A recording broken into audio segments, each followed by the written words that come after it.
یا لطیف وظیفه د کاروبار د قرض او د رزق د پراخۍ دپاره ازموده وظیفه. تعداد انتهایی کم دی، صرف 130 کرته دی. طریقه درته همدغه ښیمه چې په څنګه طریقې سره به تاسو د یا لطیفو دا ذکر کوئ. بسم الله الرحمن الرحیم. السلام علیکم ورحمة الله وبرکاته.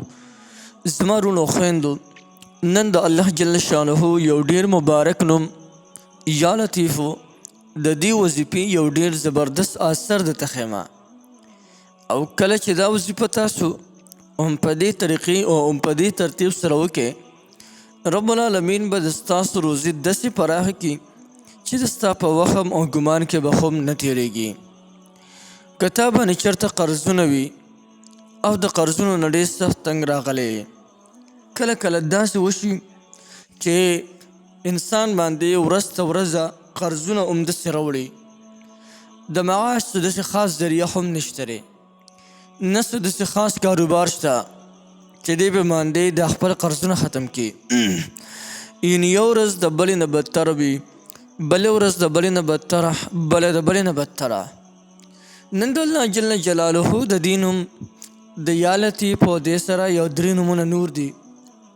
که چېرته د دې وظیفه تاسو د اوس نه شروع وکړله، نو الله جل جلاله به ستاسو روزي انتهایی پراخه کړي، قرضونه به هم د غیبو نه ختم کړي. که کاروبار او روزګار تا ته نه ملو شوی، الله جل جلاله به تا ته د عزت والا مزیدار روزګار هم درکړي.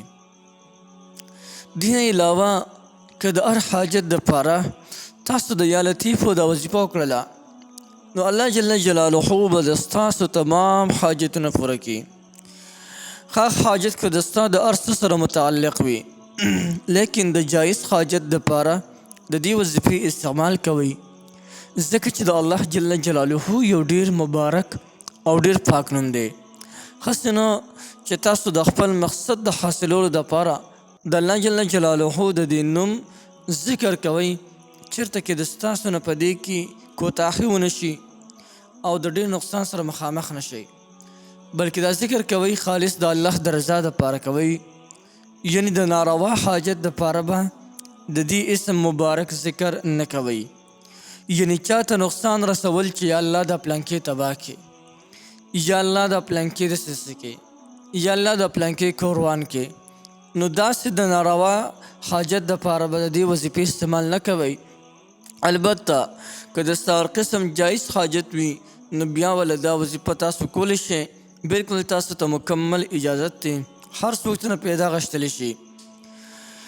د دې وظیفې کولو طریقه ډېره زیاته اسانه ده.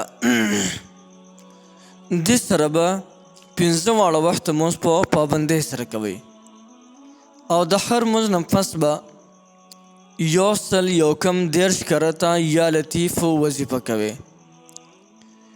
او بیا چې کله دا 130 کرته وظیفه وشي، بیا به لاس پورته کړئ او د الله جل جلاله نه بعد د خپل حاجت سوال وکړئ، یا الله زما دا پلانکي حاجت ته او دا حاجت ماله پوره کړي.